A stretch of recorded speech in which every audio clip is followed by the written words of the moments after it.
dhugaadha. Amma bakka jiraadhu dhugaa mitiidha jechuudha. Waaqeffannaan koomas burqaa jireenya hodhaa kanaa jechuudha. Waaqayyoof galanna ta'u.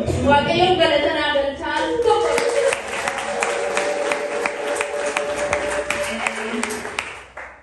Si'a sanbata darbee natti fakkaata safara sanan ta'a qidaamee galgala garuu mucaa kana xiqqoon duraa dhukkubee utaalloo mooyii natti fakkaata darbee kufaasisa yeroo hundoo kufaasisu ture.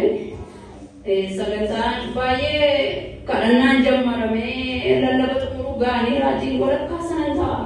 Hin kufaasisaa ol deebisaa harma manootii ol kufaasisaa ol deebisa bakka waan kun qabaddu nabee jechuudha. Namoonni gaafa sana jiran jiraachuu danda'u as keessaa ibsii nanuma ilaala bakka waan hin godhu dhabee mucaa raajii qabee manitti dubbadha jedhee nan sodaadhe. Isaan gara safara sanaarra deemanii kadhatu. Achumaan mucaan tokko safara sanarraa kaatee gadi baatee naannaqee caafii irra taa'ee osoo darbu dhufan illee caafii wayyaa isaanii qabadhalee naqeechi taa'e. Homaanaan milkoomne numan sodaadhe isaan kadhachuu keessa deemanii.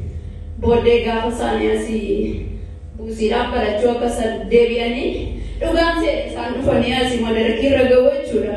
Fudhadhee man fiigeetti dhufe.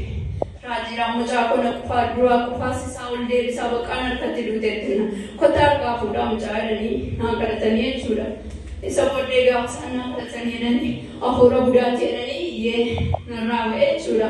Waaqayyoof galanna ta'u mucaan kun naa fayyite gooftaa guddaa kadhannaa jiru.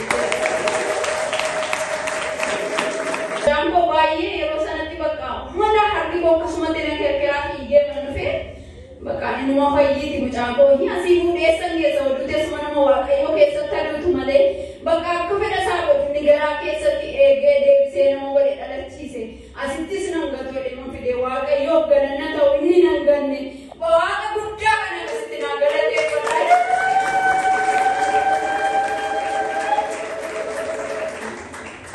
Dhugaatiin konni lammaffaan immoo gaafuma sanaa jechuudha. Obboleettiin tokko addana dhaabattee dhugaa baatti turte. Andooma sanan ta'a waa'ee hantuutaa dhugaa baatti. Yeroo baay'ee waa'ee hantuutaa kana raajiin inuma kadhatu. Ani garuu dhaga'ee mangala garuu kaataan itti mana keessa jiraadhu waaqayyotu beeka malee anaaf waaqayyo qofatu beeka jechuudha. Daakuun daakamee yoo dhufu buddeena gaafa tolchuu bakka siqaa yookaan argaa. Achumaanii addana dhaabattee dhugaa baatti turte achi taa'ee anaan foon koo iyyuu narraa kutatee nyaateera. Waaqayyo isheen argee anaan foon koo narraa kutatee nyaate maaloo fiiggatti isheen jedha garaa kottechi taa'ee jechuudha. Gaafa jalqabasii as ba'ee mucaan harkaa fuudhanii hantuunni akkasitti ishee rakkisa. Isheen immoo achi teessee yeroo mucaan ammaa dhugaa baatu jetti garaa keetti teessee jedhan ganaa naa kadhatu jechuudha. Achumaan naa kadhatanii waaqayyoon galanna ta'u yoon buddeena ta'u ishee masarsabiyaa keessa kaa'een isayyuu nama nu dhagaan irra naqa yoo daakuun dhufe qodaa baaldiitti gara hireen isa kan biifee keessa kaa'een akkasitti siqaa'ee waa argatture. Guyyaa tokko mucaa raffisaan jira waan hundumaa buddeena dhossee daakuus dhossee mucaa galgaladha akkas mucaa raffisaan jira mucaa raffuudinaan harma afaan kaa'ee mukkee gadi ciise.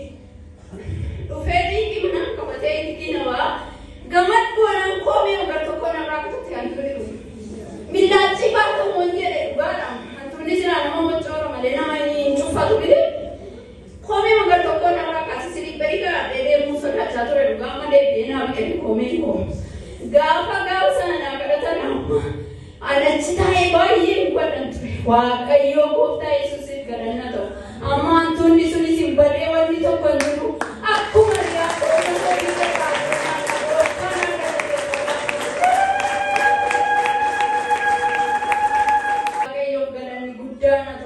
waldaa baay'ees dhaqeeraa baay'ee tajaajila baay'een isinitti raajeera.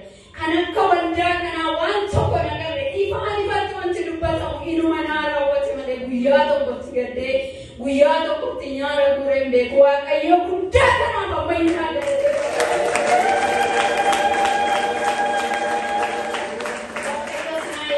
raadiin akka keessan garaa keessan irraa fudhaatii naa eebbisan.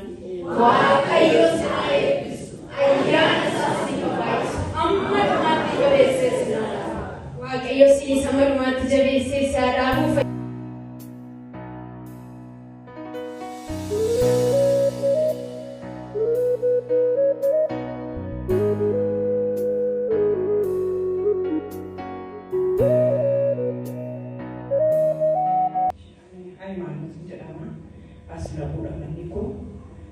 kanaaf waaqayyo waan guddaa naaf godhe iddoo kanarraa baay'ee hin fedhu waaqayyo hidhaa koo baay'ee guddaa narraa dhiikisaa bitee waaqayyo guddaan galateeffadha waaqayyo dinqiidha waan namaaf godhu na yeroo darbee mammaa koo xinnoo dhukkubu turanii dhukkubarra rakkina akka isaan qabanii baay'ee wanni asittis anatu fide mucaa koo fide kadhatamaa fi ture geenyarraa baay'ee irraa wanni jechaa ture amma mammaan koo gara gooftaa deemaniiru innaa mammaan koo mana keessa rootuma isaan ciisanii halkan waan ta'e tokkotu natti darbatama gara qoma kootii kanatti waa feena waa maal jedhee namni seechiidhaan kadhadha na affana dhufee achi akka isaan dadhabanii booddee anuma buutee dadhabanii achi isa booddee biyyatti keessi baay'ee na bakka ichumatti dhukkubfadhe baay'ee na dhukkubee ancoo baaraadhaan jedhaa na waraana na guba kan gogeessaa waan tokko na dubbisa ture innaa qorichas nan fudhadheera waan tokko bakka tumaanaa caalaa deema malee waan tokko na dhukkuu shaayii dhukkuu waan tokko kanamuun beeku ture waan tokko amma torbee irraa utuman ta'aa jiru warri dhukkubfatanas baay'ee isaan jedhanii nan irraanfadhe achi booddee lakkaa joggaarra na dhukkubamanii jedhee yeroo ijji as ka'u naa kadhatan lakkaa diinni ijaan irratti bahuudhaaf isaaniin akka isaan deeman isaan geera sababii ta'eetii fi ana irratti immoo isaan irra ture gara kootti akka inni deebisuuf jedhe sanatu naaf gale ijaas irratti bahuudhaaf karaa gadda kanaatiin ilaallatee isaan dhufinaa jedhan akkuma mammaa koo dhukkuban sanattiti mammaa koo joggaarraa fakkeesse dhukkubeechiin gara kaansereetti jijjiirameeti akkanuma eegaa turanneef kan isaan gara gooftaa deemanii amma bakka lakkaa isa sana isaaniitti gara kootti mocheessa gadii ni deebise waaqayyo sababii dubbatee fi sa'aatii sanaa kaasee bakka keessi koo baay'ee nagaadha galees bunas nan dhugee deemuus nan nyaadhee baay'ee nagaa kootii kanaaf waaqayyoon guddaa naa